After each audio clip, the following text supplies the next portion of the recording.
할렐루야. 네, 우리 좌우에 앞뒤에 계신 분들한테 우리 다시 한번 인사 나눴으면 좋겠습니다. 환영합니다. 축복합니다. 네, 사랑합니다. 오늘 함께 나눌 말씀은 창세기 39장에 있는 말씀 나누도록 하겠습니다. 오늘서부터 4주 동안에 창세기의 요셉의 이야기를 통해서 우리가 같이 은혜를 나누려고 하는데요. 창세기 39장 1절에서 23절까지의 말씀입니다. 좀 길지만 그래도 저와 여러분이 한 절씩 읽어가면서 다시 말씀을 기억하고 또 마음에 새기는 시간 됐으면 좋겠습니다. 제가 1절 읽겠습니다. 요셉이 이끌려 애굽에 내려가매 바로의 신하 친위대장 애굽 사람 보디발이 그를 그리로 데려간 이스마엘 사람의 손에서 요셉을 산이라.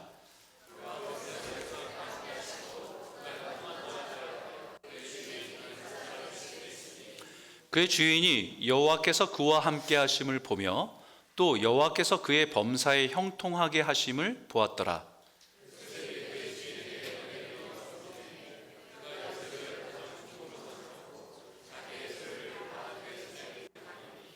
그가 요셉에게 자기의 집과 그의 모든 소유물을 주관하게 한 때부터 여호와께서 요셉을 위하여 그 애굽 사람의 집에 복을 내리심으로 여호와의 복이 그의 집과 밭에 있는 모든 소유에 미친지라.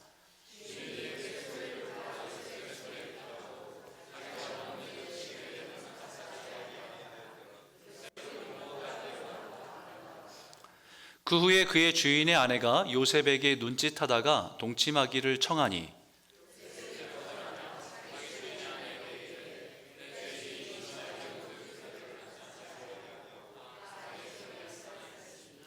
이 집에는 나보다 큰 이가 없으며 주인이 아무것도 내게 금하지 아니하였어도 금한 것은 당신뿐이니 당신은 그의 아내임이라. 그런즉 내가 어찌 이 큰 악을 행하여 하나님께 죄를 지으리까.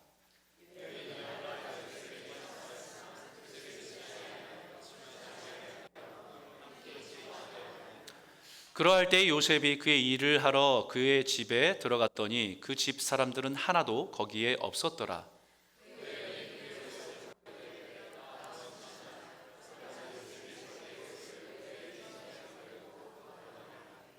그 여인이 요셉이 그의 옷을 자기 손에 버려두고 도망하여 나감을 보고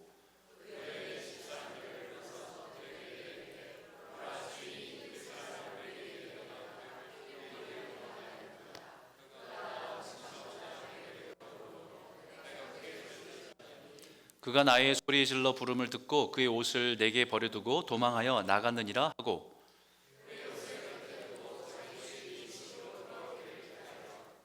이 말로 그에게 말하여 이르되 당신이 우리에게 데려온 히브리 종이 나를 희롱하려고 내게로 들어왔으므로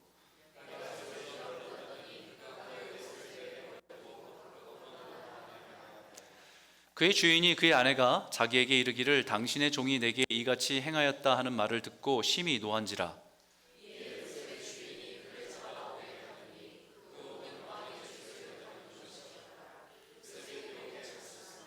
여호와께서 요셉과 함께 하시고 그에게 인자를 더하사 간수장에게 은혜를 받게 하시매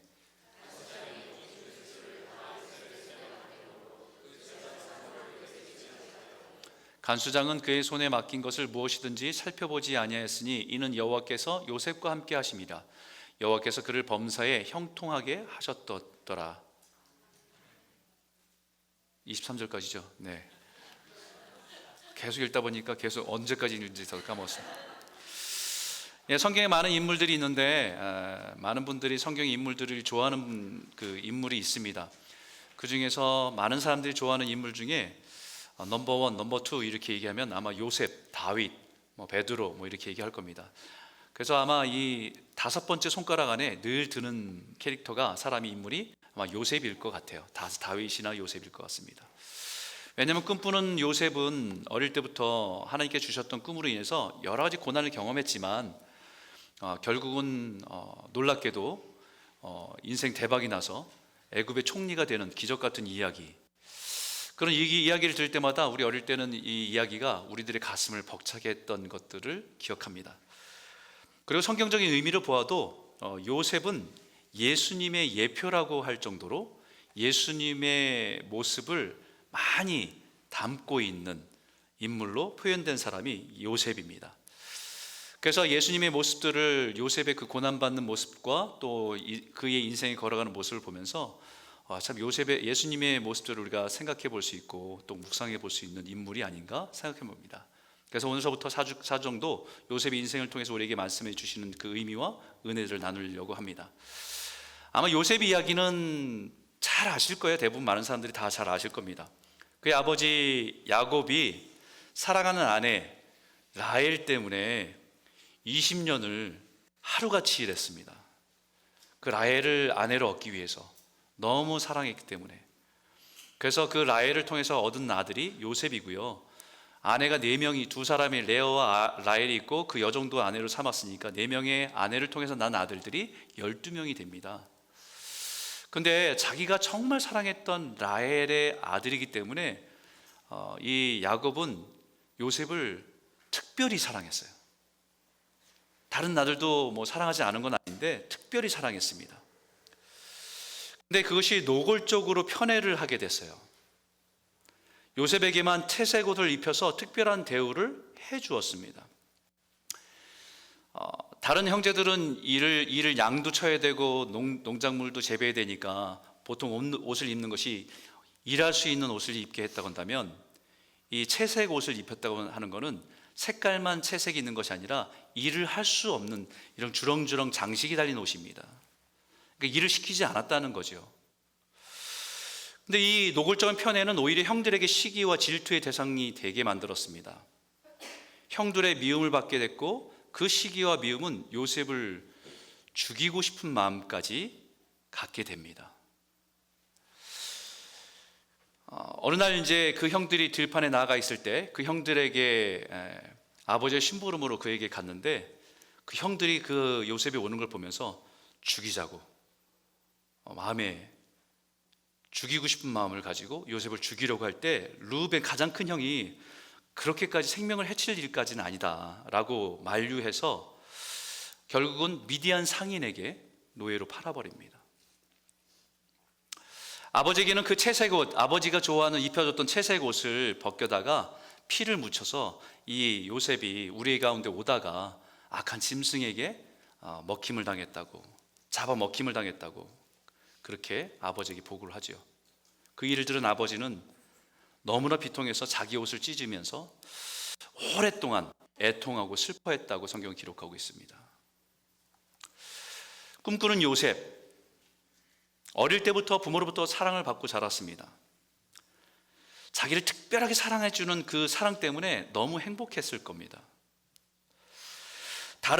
그 행복한 마음이 다른 형제들의 마음을 헤아릴 정도로 그렇게 성숙하지는 못했던 것 같아요. 자기가 사랑받는 만큼 다른 형제들이 그 마음이 어땠을까라고 하는 부분들을 헤아리지 못할 정도로 미숙했습니다. 하나님이 주신 꿈에 대한 벅찬 가슴, 벅찬 마음을 표현할 때도 다른 형제들이 어떤 느낌을 받을지, 어떤 생각을 갖게 될지 그들의 심정을 헤아리는 데는 참 미숙했습니다. 그럼에도 불구하고 자신을 미워하고 시기하고 질투하는 형들을 이해하면서 절제하기보다는 자신이 누리고 있는 특별한 부모의 사랑과 자기 자신은 특별하다는 생각에 빠져서 만족하며 살았던 것이 어린 요셉의 모습이었습니다. 근데 형들이 자기를 시기하고 질투하는 것은 알았지만 자기를 죽이려고까지 마음에 분노가 있는 건지는 몰랐습니다. 자신을 향해 살기를 가지고 자신의 채색 옷을 벗기고 구덩이에 던지는 형들을 볼 때 어떤 마음이 들었을까? 형들 왜 이러시냐고, 장난치는 거냐고, 내가 뭘 잘못했길래 이렇게까지 하시는 거냐고 아마 소리를 쳤을 거고 형들을 향해서 그 아픈 마음들을 표현했을 겁니다. 그 형들을 향해 외치며 그들의 눈을 보았을 때 아마 다들 외면하고 무시하는 눈빛으로 엄청난 절망과 두려움을 느꼈을지도 모릅니다. 어쩌면 깊은 구덩이에 던짐을 받았을 때 화가 난 형들이, 어떤 일인지 모르지만 화가 난 형들이 자신에게 겁을 주려고 혼내려고 그런 것이지, 조금 시간이 지나면 저녁 때가 되면 꺼내줄 수밖에 없을 거라고 생각하면서 기대하고 있었을지도 모릅니다. 그러나 요셉의 그런 기대와는 다르게 다신을 지나가던 미디안 상인에게 은 20을 받고 종으로 팔아라는 것을 볼 때 어떤 생각이 들었을까요?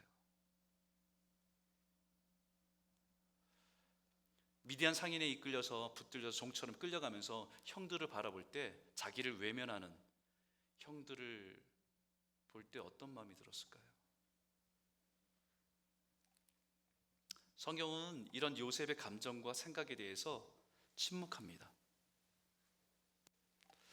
그러나 우리는 같은 인간으로 생각해 보면 엄청난 배신감이 느껴졌을 거고, 절망, 분노, 후회, 증오, 이런 감정들이 어떤 건지 정확하게 설명할 수 없는 복잡한 감정이 아마 그를 굉장히 힘들고 괴롭게 만들었을 겁니다.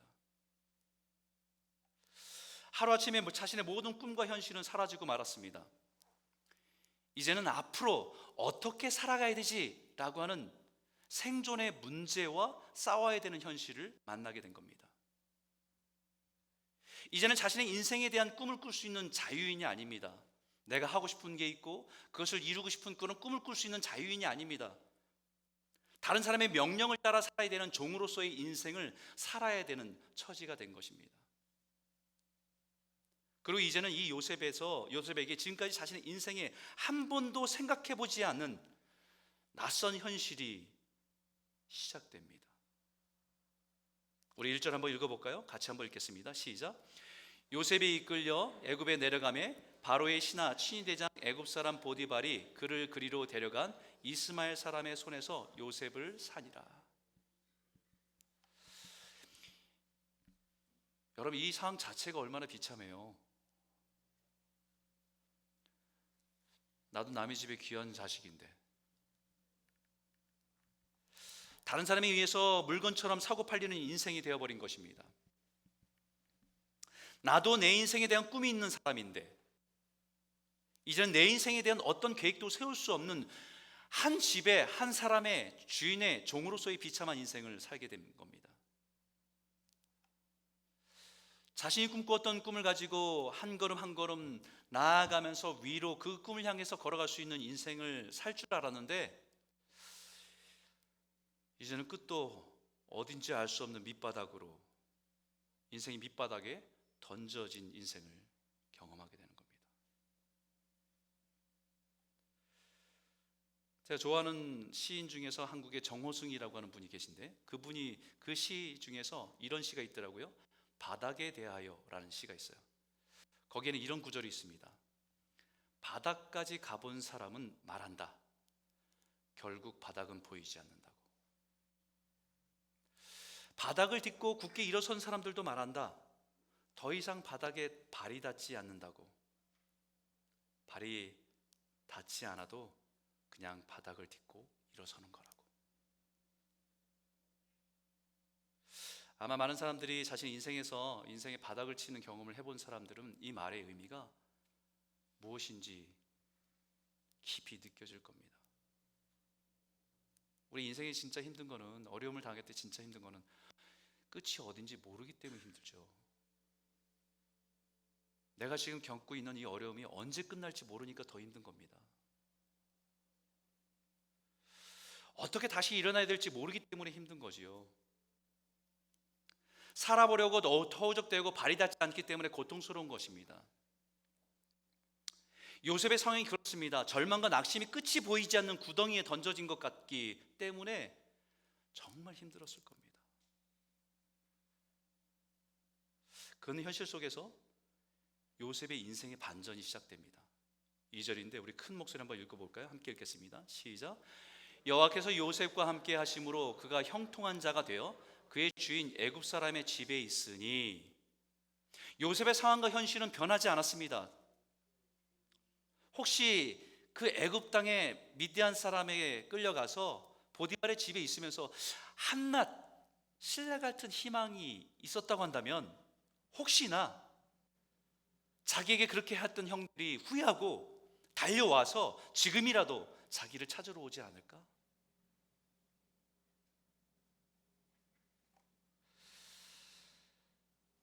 그러나 이것이 세월이 흘러가면서, 시간이 흘러가면서 그것은 헛된 희망이라는 걸 깨닫게 됐을 거예요. 여전히 종으로 애굽 사람 보디발의 집으로 종으로 있게 되는 것입니다. 달라진 게 아무것도 없어요. 근데 달라진 것이 하나 있습니다. 그것은 여호와께서 요셉과 함께 하심으로. 여호와께서 요셉과 함께 하심으로, 이 말씀이 함축하고 있는 의미는 굉장히 큽니다. 요셉의 상황이 전혀 나아진 것이 아무 하나도 없지만 요셉의 삶과 마음이 변하기 시작했다는 것을 말하고 있는 것이죠. 비참한 자신의 현실 속에서 얼마나 고통하면서 힘들었겠습니까? 하나님께 부르짖고 하나님께 원망하고, 어느 날은 울다가 지쳐서 잠드는 밤도 있었을 거예요. 그러나 분명한 것은 그 상황 속에서 주님을 깊이 만났다는 거죠. 그 부르짖음 가운데, 그 외침 가운데, 그 기도 가운데 하나님을 만났기 때문에 하나님이 함께 계심을 알았다라는 거예요. 깨달았다는 겁니다. 이 변화의 변곡점이 주님이 나와 함께 하신다는 것을 느끼고 경험할 때부터 시작됐습니다. 인생의 바닥에서 딛고 일어설 수 있도록 한 것은 지금도 주님이 나와 함께 하신다, 그 믿음 위에 서게 하실 때부터입니다. 다윗의 시편에도 그런 말씀이 있죠. 여호와는 나의 목자시니 내가 부족함이 없으리로다. 많은 것을 가져서 고백한 게 아니에요. 여전히 쫓겨다닙니다. 어디서 자야 될지, 어디서 살아야 될지 막막한 상황이에요. 하지만 이렇게 고백할 수 있는 것은, 내가 사망의 음침한 골짜기로 다닐지라도 해를 두려워하지 않을 것은 주께서 나와 함께 하심이라. 주님이 나와 함께 하신다는 것을 깨닫고 믿어질 때 우리 안에 제일 먼저 일어나는 변화는 두려움이 변하고요, 평강으로 바뀝니다. 상황이 좋아져서 누려지는 편안함과 안정감이 아니라, 상황은 여전히 어렵지만 주님이 내 기도를 들으시고 나를 돌보시고 나와 함께 계신다는 것을 느끼고 경험할 때 누려지는 것이 평강입니다. 하나님께서 약속하신 거잖아요. 여호와는 너를 지키시기를 원하고 은혜 베푸시기를 원하고 평강 주시기를 원한다. 예수님도 우리에게 말씀하십니다. 평안을 너에게 끼치노니 곧 나의 평안을 너에게 주노라라고 약속하셨습니다. 우리가 주님을 찾고 주님을 의지하고 주님의 은혜를 구할 때 반드시 주님은 우리에게 첫 번째로 주는 은혜가, 내가 너를 돌본다, 내가 지금 옆에 있다. 그 믿음으로 깨달아질 때 누려지는 것이 평강입니다. 이 평강을 가지고 살아가는 저와 여러분 모두가 되시기를 주의 이름으로 축원합니다. 첫 번째로 나누고 싶은 말씀은요, 하나님께서 함께 하심으로 누리는 형통함은 삶의 능력입니다. 우리 3절에 있는 말씀 한번 같이 크게 한번 읽어볼까요? 함께 읽겠습니다. 시작. 그의 주인이 여호와께서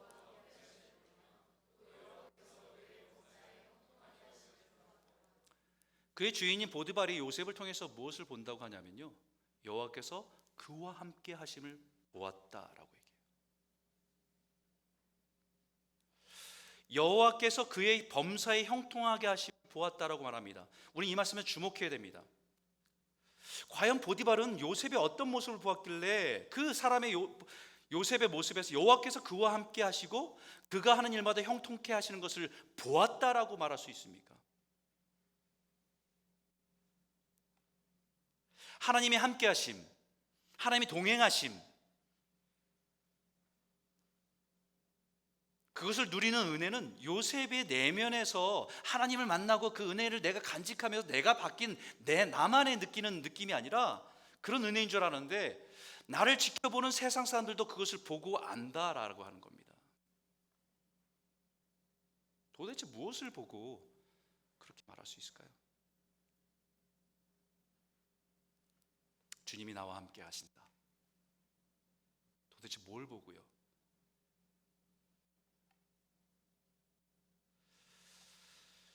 주님이 나와 함께 하신다는 것을 내가 믿고 그것을 확신하게 되면요, 내 안에 일어나는 변화는 두려움이 변합니다.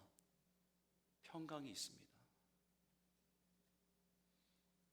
그것을 샬롬이라고 해요. 이 샬롬은 모든 것이 다 조용해진 상태에서 평화로운 분위기가 아니라, 이 샬롬은 관계에서 누려지는 평강입니다. 어린아이가 막 여러 가지 소리 때문에 시끄러워서 울다가 어머니 품에 안겨서 그 편안함 속에서 누려지는 평강이 평강입니다. 여전히 밖은 시끄럽고 비가 내리고 천둥 번개 쳐도 어머니 품에 있는 아기가 누릴 수 있는 평강이 샬롬입니다. 우리가 하나님이 함께 하신다는 것을 경험할 때 우리가 누려지는 것은, 하나님이 나를 돌보고 계시는구나, 어머니같이 나를 품고 계시는구나를 누려질 때 우리가 누릴 수 있는 힘이 평강입니다.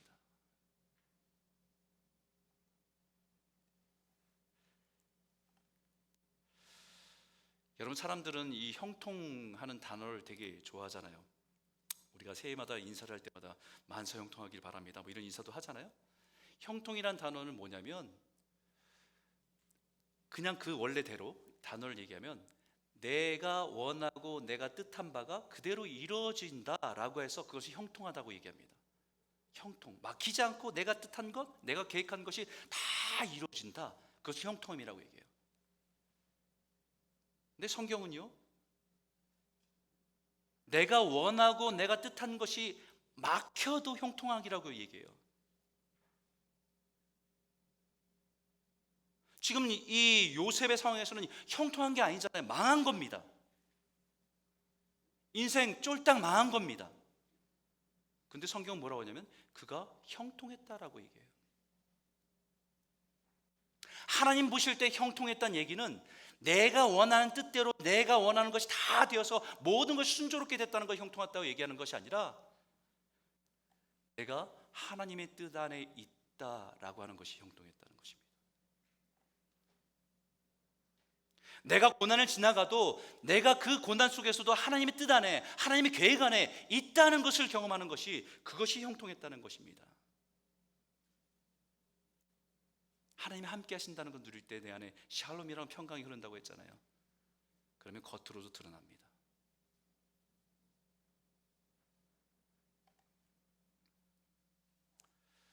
내가 지금 경험하고 있는 고난을 제일 가까운 사람들이 다 알잖아요. 내가 참 힘들고, 경제적으로 힘들고, 관계로 힘들고, 질병 때문에 힘들고, 자녀 문제로 힘들고, 내가 핸들할 수 없는 문제로 인해서 힘든 거 다 가장 가까운 사람들은 다 알잖아요. 그런데 그 문제가 분명히 있는데 그 살아가는 모습 보니까 너무 평안해. 뭔가 다른 게 있는 것 같아.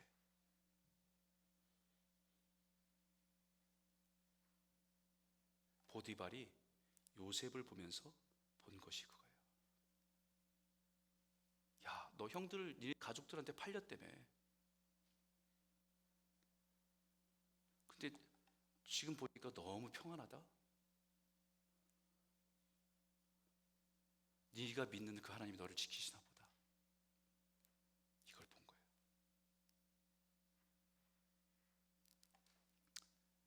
베드로 사도도 우리에게 말씀하잖아요. 우리가 고난을 지날 때 우리 안에 있는 평강의 소망을 가지고 살아가는 모습 보고 세상 사람들이 물으면 우리의 소망에 대해서 전할 것을 준비하라고. 그게 복음의 능력 아닙니까? 그게 복음의 능력 아니에요? 예수가 우리의 주 되심에 대한 능력 아닙니까? 그런데 예수 믿는데, 주님이 우리를 함께 하시는데 세상 사람보다 더 요동쳐요. 조그만 일에 막 발버둥 쳐요.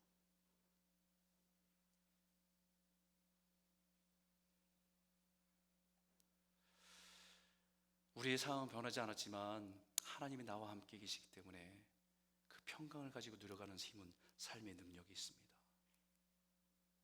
진실하게 되고요, 정직합니다. 그것이 삶에 나타나는 증거입니다. 그 사람의 삶의 신실함과 삶의 성실함, 인티그리티라고 하는 부분은 세상 사람들도 우리 안에서 보게 되는 거예요. 그리고 가만 보니까 그의 삶의 결과가 열매도 좋은 것을 발견하게 됩니다. 여호와께서 그의 범사에 형통하게 하심을 보았다. 요셉의 삶에서 하나님의 동행하심을 통해서 보았기 때문에 그의 인생을 통해서 하나님께서 일하고 계심을, 그 인생을 사용하고 계심을, 그 인생을 축복하고 계심을 보았다라는 겁니다. 요셉이 아니라 그 안에 역사하신 하나님을 볼 수 있게 되는 것입니다. 그래서 5절에 그가 요셉에게 자기의 집과 그 모든 소유를 주관하게 한 때부터 여호와께서 요셉을 위하여 그 애굽 사람의 집에 복을 내리심으로 여호와의 복이 그의 집과 밭에 있는 모든 소유에 미친지라. 보디발이 가만 보니까 요셉이 자기 집에 들어왔을 때부터 모든 일이 잘 되는 겁니다. 한마디로 보디발이 볼 때는 복덩어리가 굴러 들어온 것처럼 느껴진 거죠. 난 단지 한 사람의 노예를 샀을 뿐인데, 그 노예에게 잠깐 일을 맡길 뿐인데 진실하게 했고 성실하게 일하는 걸 보면서 뭔가 잘 되는 것을 보면서 축복이 흘러온다는 것을 보았다는 것입니다. 당연하지요, 여러분. 따라해 볼까요? 하나님의 자녀는 축복의 통로입니다. 여러분 옆에 분들한테 좀 인사를 나누시죠. 한번 옆에 분들한테 인사를 이렇게 나눌 때 당신은 하나님의 복덩어리입니다. 예, 아내분 남편분에게 나 때문이야 라고 얘기했어요. 복덩어리예요. 우리가 하나님이 약속하셨잖아요. 너를 축복하는 자에게는 내가 복을 내리고 너를 저주하는 자에게는 내가 저주하리니 땅의 모든 족속이 너로 인하여 복을 얻을 것이니라. 할렐루야. 하나님께서 우리가 복의 통로가 되어서 하나님의 복이 우리를 통해서 흘러가도록 이 땅에 복의 통로로 살아가라고 우리를 보내셨다는 사실입니다. 하나님과 함께하고 동행하며 요셉을 통해서 보디발의 집에 하나님 복이 흘러가게 하신 것을 말씀하고 있는 것입니다. 사랑하는 성도 여러분, 저와 여러분의 삶을 통해서 세상이 줄 수 없는 평강이 우리의 삶에 부어져서 그 평강의 능력으로 살아갈 때 우리 안에 주님이 드러나는 역사가 있길 주의 이름으로 축원합니다. 아무리 힘들어도 하나님이 나를 붙들고 계신다. 그 안에서 흔들리지 않는 평강이 있고 그 평강의 힘이 삶의 능력으로 나타나서 주님을, 세상 사람들도 우리 안에 역사하신 주님을 바라보기를 소원합니다.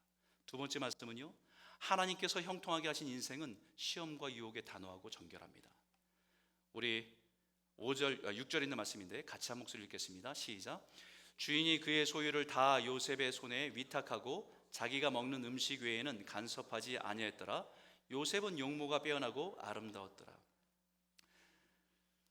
여러분, 사람의 인생이 무엇인가 잘 풀리고 무엇인가 잘 된다고 할 때 반드시 찾아오는 게 있어요. 사도 바울도 동일하게 얘기합니다. 선주를 알거든 넘어질까 조심하라. 무엇인가 이루었다고 생각하고 무엇인가 잘 된다고 생각할 때 그때가 유혹과 시험이 찾아올 때라는 것을 잊지 말라는 거예요. 그리고 여기 이렇게 말합니다. 요셉은 용모가 빼어나고 아름다웠더라. 요셉 was a very handsome and well-built young man 이라고 되어 있어요. 외모에 대해서 이렇게 칭찬한 성경의 인물은 몇 사람 없어요.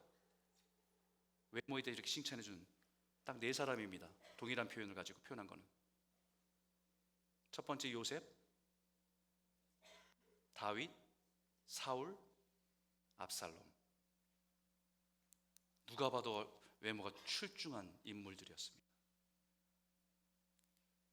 근데 우리가 알다시피 그 외적인 매력이 다른 사람과의 만남에서 때론 유익이 되기도 하지만 때론 그것 때문에 넘어지기도 하는 거예요.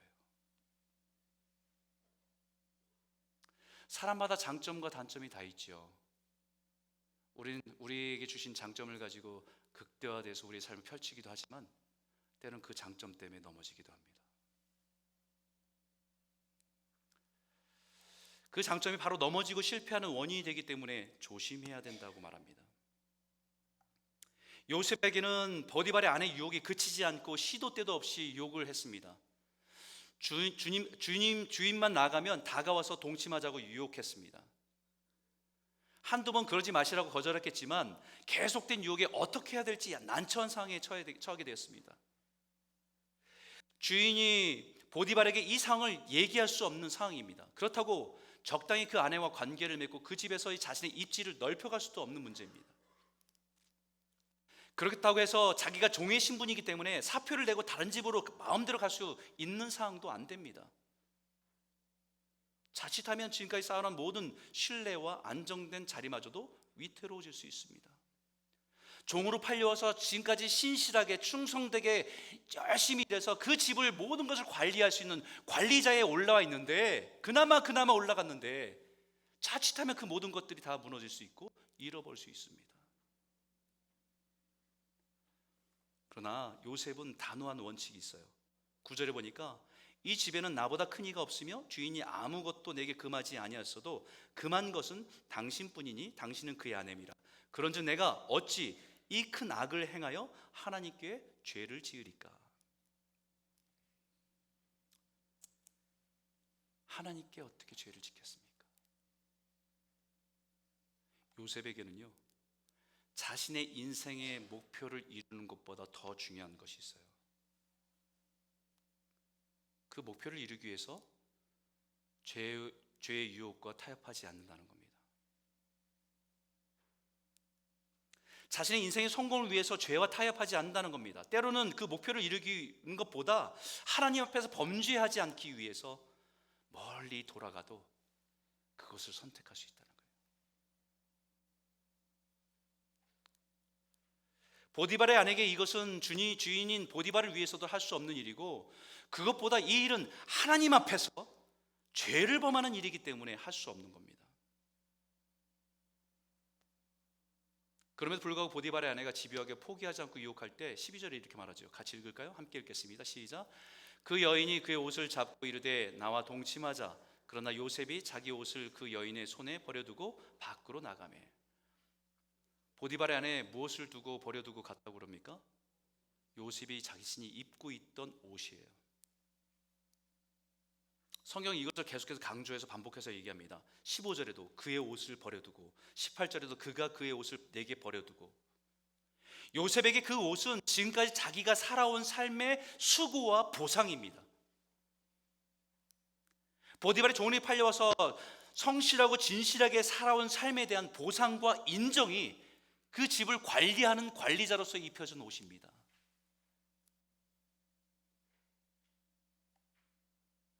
보디발의 집안의 모든 살림을 관리할 수 있도록 관리자를 상징하는 옷입니다. 그런데 그 죄의 유혹 앞에서 버려둘 수 있는 것, 그것을 포기할 수 있는 것,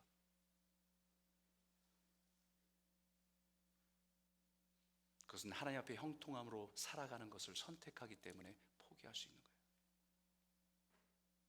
자신이 지금까지 이룬 것을 하나님 앞에서 죄를 범할 수 없어서 포기하고 벗어버리려고 내려놓을 수 있는 것, 그것이 믿음이에요.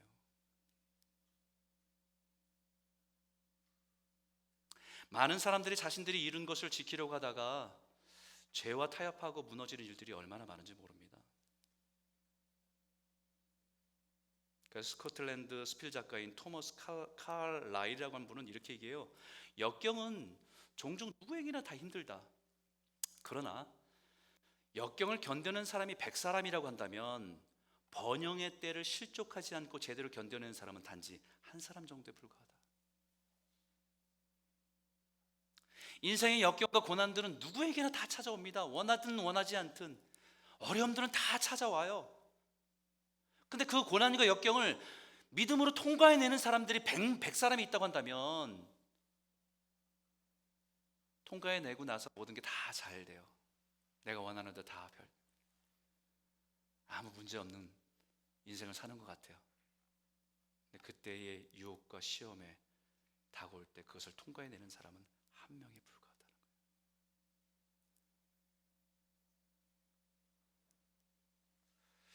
믿음의 사람들이 고난에 무너지는 것보다 유혹과 시험에 더 많이 무너지고 쓰러진다는 것을 강조하는 겁니다. 그래서 히브리서에 이렇게 말하죠. 이러므로 우리에게 구름같이 둘러싼 허다한 증인들이 있으니, 믿음으로 살았던 선배들이 성경에 많이 있잖아요. 모든 무거운 것과 얽매기 쉬운 죄를 벗어버리고 인내로서 우리 앞에 강한 경주를 하며 믿음의 주요 또 온전케 하신 예수를 바라보자. 믿음으로 살았던 그 증인들, 믿음의 선배들이 보여준 것은 예수를 따라가기 위해서, 예수를 따라가는 그 하나님에게 동행하는 삶을 살기 위해서 때로는 무거운 것과 얽매기 쉬운 죄를 벗어버리는 것, 그것이 제일 중요한 문제였다는 거예요. 자기가 지금까지 이뤄온 것을 빼앗길까 봐, 혹시나 잃을까 봐 그 붙들려고 하다가 죄의 유혹과 시험에 넘어진 일들이 얼마나 많은지.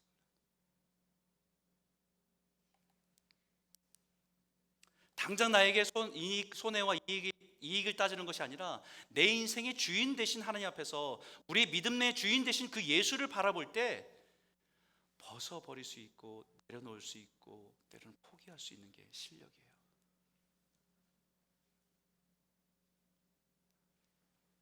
어떤 분에게는 이것이 물질이 될 수 있고 어떤 분은 이것이 자존심일 수도 있어요.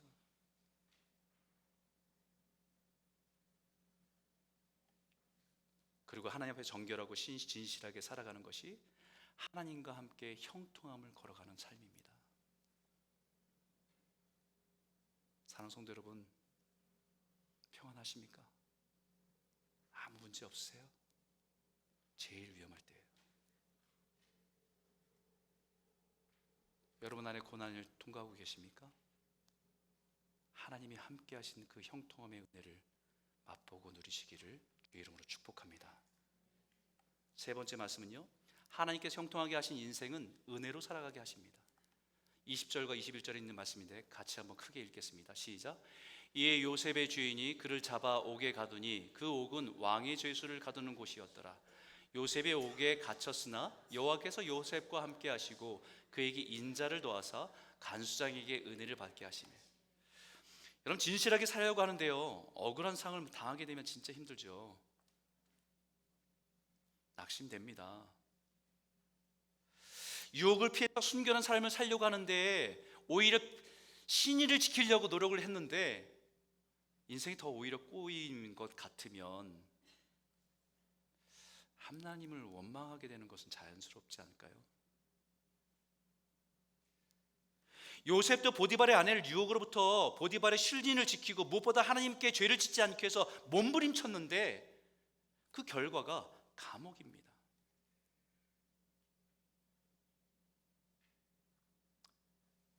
그런데 성경은 요셉의 옥에 갇혔으나 중요한 것은 그 다음 절이에요. 여호와께서 요셉과 함께 하시고 그에게 인자를 더하사. 세 번역에는 이렇게 돼 있어요. 주님께서 그와 함께 계시면서 돌보아 주셨고 그를 한결같이 사랑하셔서 간수장의 눈에 들게 했다라고 얘기합니다. 저는 이 말이 굉장히 가슴에 와닿습니다. 감옥에 갇혔으나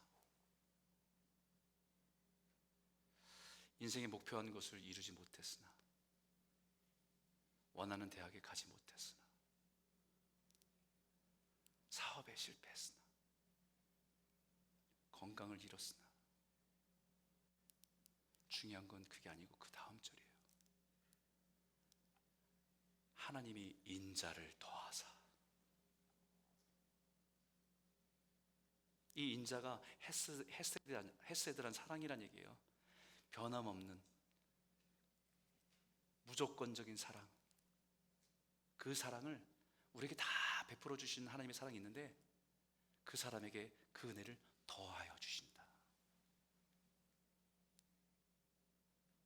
우리 자녀들이 있지만 그 자녀 중에서 아픈 자녀가 있으면 부모는 그 사랑이 더 많이 가잖아요.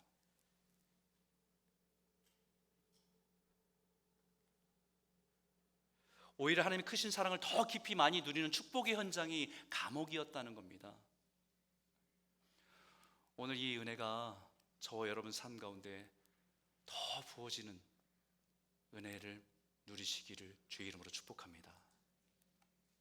감옥에 던져진 요셉을 감시하고 통제하고 지켜야 될 간수장을 통해서 하나님의 은혜가 흘러 들어왔다는 겁니다. 요셉의 인생에 부어주신 하나님의 은혜는 간수장을 사용하셔서 간수장을 통해서 그 은혜를 흘려보낸 자로 살아가게 했다는 겁니다. 4절도 보십시오. 요셉이 그의 주인에게 은혜를 입어 섬김에 그가 요셉을 가정총무로 삼고 자기의 소유를 다 그의 손에 위탁하니 라고 말합니다. 누구를 통해서 은혜가 흘러왔다고요? 주인 보디발을 통해서 은혜를 입게 하셨다.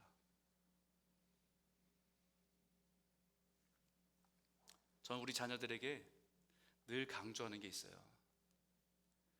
너의 인생을 네가 계획한 대로 살아가면 그만큼만 살아. 하지만 그 인생을 내려놓고 하나님 앞에서 내 삶을 맡기고 살아가면 어디서 은혜가 흘러올지 모르는 삶을 살아가. 전혀 생각하지 못했던 곳에서 은혜를 누리기도 하고, 전혀 생각하지 못했던 사람으로부터 은혜를 받기도 하고, 전혀 생각하지 못했던 상황 속에서 나를 향한 하나님의 은혜를 맛보며 살아가는 것이 하나님께 형통함을 받는 사람의 인생이야. 몇 년 뒤에 뭐하고 몇 년 뒤에 뭐해서 네 인생을 살아가는 것, 그 정도의 삶을 살 수밖에 없고 그것도 될지 안 될지도 몰라. 하지만 하나님을 의탁하고 하나님의 형통함의 인생을 사는 사람은 어디서 하나님의 은혜가 흘러올지 모른다. 생각지도 못한 은혜가 내 안에 부어지면 우리의 삶은 능력이 생겨.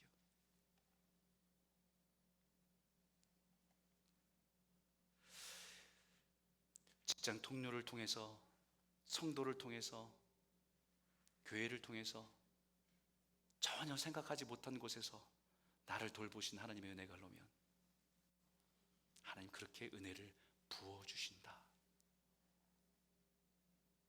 여러분 생각해 보십시오. 여러분들이 살아온 인생을 생각해 볼 때 인생의 구비구비마다 하나님이 생각지도 못한 방법으로 은혜 부어주심을 경험했을 겁니다.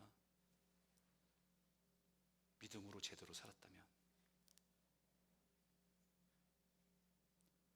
상상해보지 못한 사람으로, 상상도 해보지 못한 상황으로 성도는 그 은혜를 따라 살아가는 거예요. 마지막 절 한번 같이 읽어볼까요? 함께 읽겠습니다. 시작. 간수장은 그의 손에 맡긴 것을 무엇이든지 살펴보지 아니하였으니 이는 여호와께서 요셉과 함께 하심이라. 여호와께서 그의 범사에 형통하게 하셨더라.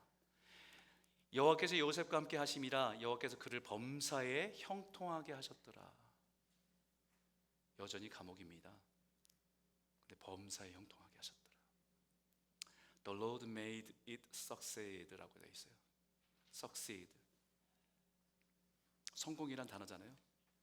이 단어가 자동사로 사용될 때는 성공하다 라는 표현을 하지만 타동사로 사용될 때는 계속되다, 계승되다라는 뜻이에요. 무슨 얘기냐면 진짜 성공은 내가 원하는 것을 이루는 것이 아니라 나를 통해서 부어주신 하나님의 은혜가 계속되는 겁니다.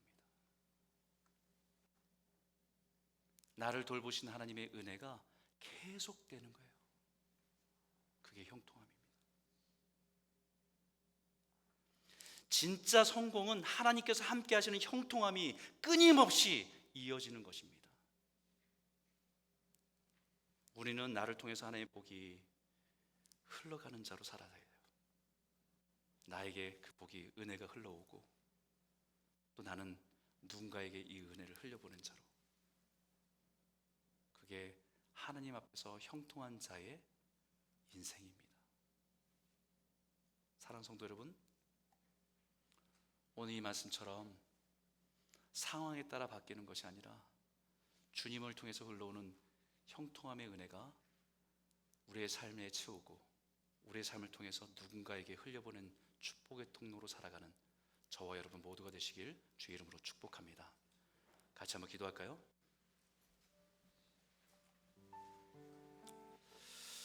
이 시간 말씀을 기억하며 기도할 때 하나님, 우리의 인생이 내 생각과 내 뜻대로 되지 않을 때에 무엇을 찾고 붙들어야 되는지 요셉을 통해서 배우게 하여 주십시오. 어떤 환경과 상황 속에서도 하나님이 나와 함께 하심에 대한 확신과 평안을 누리게 하셔서 요동치지 않고 믿음 위에 견고히 서게 하여 주십시오. 성공을 위해서 불의와 타협하기보다는, 내가 이룬 것을 지키기 위해서 죄와 타협하기보다는 하나님께서 함께 하시는 형통을 위해서 유익을 포기하고 죄악을 버려둘 수 있는 용기를 허락하여 주시고, 여전히 내 인생에 하나님의 헤세드의 사랑을 부어주시는 그 인자하심이 부어지는 것을 경험하며 그 은혜를 내 삶을 통해서 흘려보낸 자로 축복의 통로로 살아갈 수 있도록 인도하여 주시옵소서. 우리 같이 한번 기도하겠습니다. 함께 기도하겠습니다.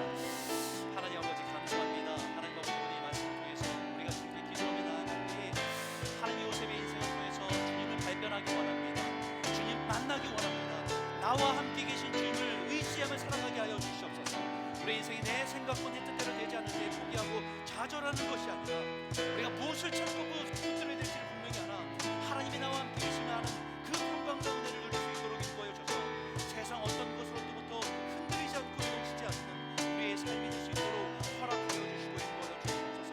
하나님 아버지, 우리의 상황과 환경 속에서도 주님이 나와 함께 계시는 확신 가운데 믿음으로 걸어가게 하여 주시고, 그 모습이 삶의 능력으로 나타나게 하셔서 세상 사람들이 우리 안에 있는 그 소망이 무엇이냐고 물어볼 때에 내 안에 계신 예수를 살아갈 수 있는, 복음을 전할 수 있는 귀한 성도로 설 수 있도록 인도하여 주시고 붙잡아 주시옵소서. 오늘 이 자리에 우리 성도들 가운데 여러 가지 내 삶 가운데 원하지 않는 그런 현실 가운데 고난을 통과할 자가 있다고 한다면 하나님 붙잡아 주시고 주님 안아주셔서 주님 안에 품 안에 있는 그런 평강 가운데 누릴 수 있도록 인도하여 주시고, 하나님 아버지 또한 우리 가운데 아무 문제 없이 살아가는 평강 가운데 있다고 한다면 우리가 죄의 유혹과 나태함의 죄악 가운데 있다는 그 유혹 가운데 있음을 주의하며 믿음으로 깨어있는 저희들에게 인도하여 주시고 붙잡아 주시옵소서.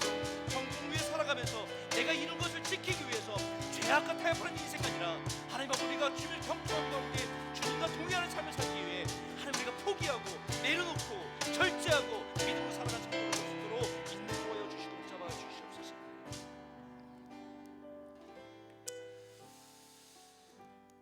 살아계신 하나님 아버지 감사합니다. 요셉의 인생을 보면서 우리는 그의 인생의 끝에 유명해지고 한나라의 국무총리가 되어서 살한 성공한 인생을 보면서 그를 부러워했는지 모릅니다. 하지만 주님, 그 인생의 고난을 통과해 나아갈 때 그 고난 속에서 하나님을 붙들고 하나님과 동행하는 기쁨과 은혜를 누리며 살았던 그의 인생 속에서 우리의 인생을 통해 말씀하시는 하나님의 음성을 듣게 하여 주시고 하나님의 사랑 가운데 거하는 법을 배울 수 있도록 인도하여 주시옵소서. 오늘 우리 성도님 가운데는 내가 원하고 내가 뜻하는 것들이 잘 안 되고 힘겨운 인생 가운데 놓여 있는 분이 있다고 한다면 그 고난 가운데 우리의 눈물을 닦아주시고 우리를 안아주시는 하나님의 사랑 가운데 거하는 은혜를 맛보게 하여 주셔서 세상이 줄 수 없는 평강을 누리게 하여 주시고, 그 평강이 우리의 삶을 살아내는, 우리의 삶을 진실하고 성실하게 살아내는 삶의 능력이 되게 하셔서 세상 사람이 볼 때 당신 안에 있는 그 소망이 뭐냐고 물어볼 때 우린 살아계신, 내 안에 살아계신 예수를 전할 수 있는 믿음의 복음의 통로가 될 수 있도록 허락하여 주시옵소서. 하나님, 우리가 열심히 살아가면서 하나님 내가 이룬 것들, 내가 무엇인가 이뤘다고 하는 것들, 그것을 놓지 못해서 때로는 죄와 타협하지 않게 하여 주시고, 그것보다는, 그것을 지키기보다는 하나님과 함께하는 동행하는 삶을 살기 위해 때로는 포기하고 때로는 내려놓고 주님을 붙드는 삶을 배워갈 수 있도록 인도하여 주셔서 여전히 우리를 돌보신 하나님의 그 인자하심이 우리의 인생에 더해지고 부어지는 축복을 누릴 수 있도록 인도하여 주시옵소서. 고난 가운데 있는 자가 있다고 한다면 하나님 붙잡아 주시고 일으켜 주시고, 평안한 가운데 있는 자가 있다고 한다면 행여 우리의 삶이 편안한 가운데 죄의 유혹과 나태함과 게으름의 유혹에 넘어져 있는 것은 아닌지 돌아보게 하셔서 깨어있는 하나님의 성도들로 살아갈 수 있도록 축복하여 주시옵소서. 하나님, 이번 주간도 하나님 우리가 믿음으로 살 때에 우리를 형통케 하시는 하나님의 은혜, 그 은혜를 우리의 삶에 가득 담고 세상을 향해 흘려보내는 축복의 통로로 살아가는 저희 모두가 될 수 있도록 허락하여 주시옵소서. 예수님 이름으로 감사하며 기도드렸습니다. 아멘. 다 같이 일어나셔서 함께 찬양하며 헌신하겠습니다.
살아계신 하나님 아버지 감사합니다.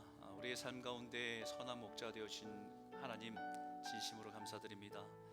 우리의 상황과 환경이 좋아져서가 아니라 주님이 나를 돌보시고 나와 함께 계시기에 우리가 감사와 찬송을 드립니다.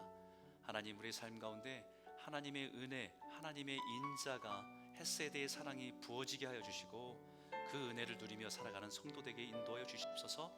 특별히 귀한 예물 드리는 모든 성도의 가정들마다 부족하지 않게 하여 주시고 그의 인생에 부어주신 하나님의 인자가 그의 삶을 통해서 곤고한 자들 향해서 세상을 향해서 흘려보낸 일에 우리의 삶을 드릴 수 있도록 축복하여 주시고, 하나님, 물질적인 궁핍함 때문에 어려움이 있는 성도들을 특별히 하나님의 인자를 더하여 주셔서 하나님의 사랑을 경험하며 하나님의 그 풍성 은혜를 경험하며 감사하며 주님을 찬양하는 가정이 될 수 있도록 은혜를 허락하여 주시옵소서.